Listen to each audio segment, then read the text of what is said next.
In this video, we're going to show you how to silence creaks and clicks coming from the front end of your bike. Now, you know you've come to the right place when you're standing over your bike like this and you give the handlebars a firm shove and you can get it to make the same noise that you're hearing when out on the road. Now, it's by no means a fail-safe method, but it should give you an indication that this is the right thing for you. Now, we'll start with the bars and stem. First of all, if you're using carbon handlebars, give them a good squeeze on the drops, and if they're feeling unduly flexy or they're making a slightly dodgy noise, then whatever you do, don't ride them until you've given them a thorough check over because they could be damaged.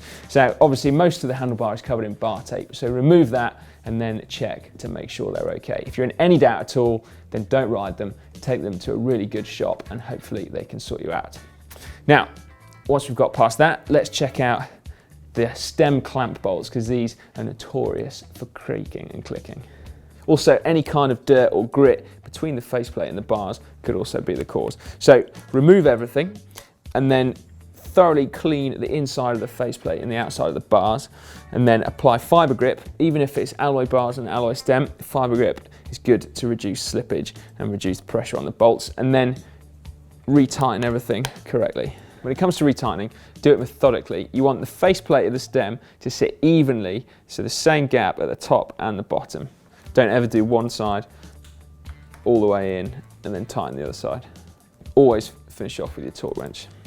Next, look at your stem bolts here. They should be torqued to correct setting. They should be greased, but don't apply any grease or fibre grip to the steerer. Now, if these two things haven't cured your creak yet, then it's time to go a little bit deeper.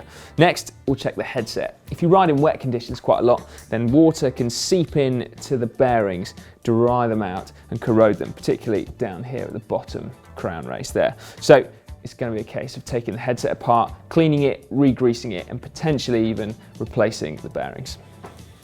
Remove the top cap, loosen off the stem bolts. I just tightened. Remove the front wheel so it doesn't pull the forks out when you take the stem off. Gently lift the stem off. If the forks don't just press out, then just give it a little tap with a plastic mallet just to loosen this top cap here. Isn't it too bad actually? If you've not taken your headset apart before, then we've got a video showing you how to do it. But it's always a good idea to remember the order in which you took things off. Now, your bearings are probably likely to look like that. So that's a cartridge bearing there. And you can tell if you need any new ones just simply by moving the bearing there. If it feels at all gritty or glitchy, then it's a good idea to replace it. It could well be the source of your noise. And pay really close attention to these surfaces in here, which is where the bearings sit. They need to be completely spotless and free of grit before we put fresh grease in. Although there isn't actually any dirt on the crown race, you can see how close it is to getting in there. So it's just a good idea to routinely keep an eye on this kind of stuff anyway. Okay, once it's clean, start re-greasing all the surfaces.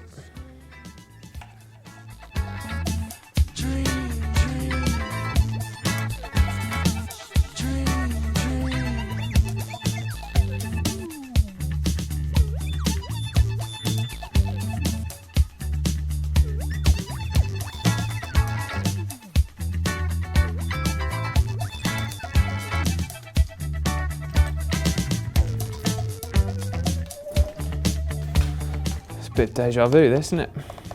They should be torqued to correct setting.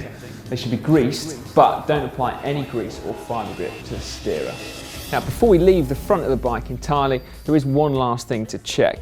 Now, this often manifests itself as a bit of a noise when you lean the bike from side to side when you're out the saddle, making you think that it's coming from the bar and stem, when it is in fact your quick release. Quick releases like these with a so-called external cam can often get quite dry and difficult to use, so it's a good idea to clean and re-grease these points just here. Also, clean and re-grease that bit as well before you pop it back in the wheel. Give it a good wipe down before you put it back in, just to make sure there's not too much grease lying around to attract dirt. And then before you actually pop it back in the frame, it's also worth checking out the dropouts. Sometimes these can also be the cause of your creak. So if you still can't track it down, then just pop a drop of oil, like a wet lube, on the actual dropouts of the frame itself. One last area to try before we leave the front end of the bike entirely is actually the wheel bearings. Now you'll know pretty instantly whether or not they need a service because they'll make a bit of a racket. If they do, then either service them or most often these days just replace the cartridge bearings, and then that potentially could well sort out your creak. Okay, so those are the most common causes of creaks from the front end of your bike. If you think we've missed anything, then do let us know in the comments section down below. If we get enough of them, then we can do a part 2 of this, but in the short term, you will at least help out your fellow riders. Now, if this hasn't solved your creak, then don't forget we also have other videos in our creak busting series. If you click up there, you'll be able to sort out a noisy saddle and seat post, and if you click down there, then you'll be able to sort out a noisy drivetrain. And to never miss another GCM video, just click on me to subscribe.